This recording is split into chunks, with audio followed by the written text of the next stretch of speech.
UDF വിട്ടെത്തിയ CMP Aravindakshan വിഭാഗത്തിന് ഒരു സീറ്റായിരുന്നു LDF Kannur കോർപ്പറേഷനിൽ നൽകിയത്. വനിതാ സംവരണ ഡിവിഷനായ കീഴുന്നയിലേക്ക് പാർട്ടി നിർദ്ദേശിച്ചതാവട്ടെ MV രാഘവന്റെ മകൾ MV ഗിരിജയെയും. കണ്ണൂർ അർബൻ സഹകരണ ബാങ്കിലെ ശാഖാ മാനേജറായ ഗിരിജ ഇതാദ്യമായാണ് മത്സര രംഗത്തേക്ക് ഇറങ്ങുന്നത്. പിന്നെ ഒരു മണ്ഡലം കീഴുന്ന മത്സരിക്കാൻ തീരുമാനിച്ചിട്ടുണ്ട്. ജയിക്കുമെന്ന പ്രതീക്ഷയോടെ മത്സരിക്കുന്നുണ്ട്.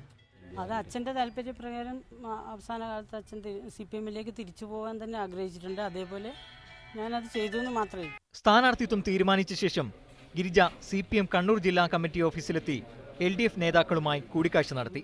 ഭർത്താവും പറശ്ശിനിക്കടവ് ആയുർവേദ കോളേജ് ഡയറക്ടറുമായ E. കുഞ്ഞിരാമനും കൂടെയുണ്ടായിരുന്നു. MV ഗിരിജയുടെ സ്ഥാനാർത്ഥിത്വത്തോടെ UDFന്റെ ശക്തികേന്ദ്രമായ കീഴുന്നയിൽ പോരാട്ടം ശക്തമാകുമെന്ന് ഉറപ്പായി.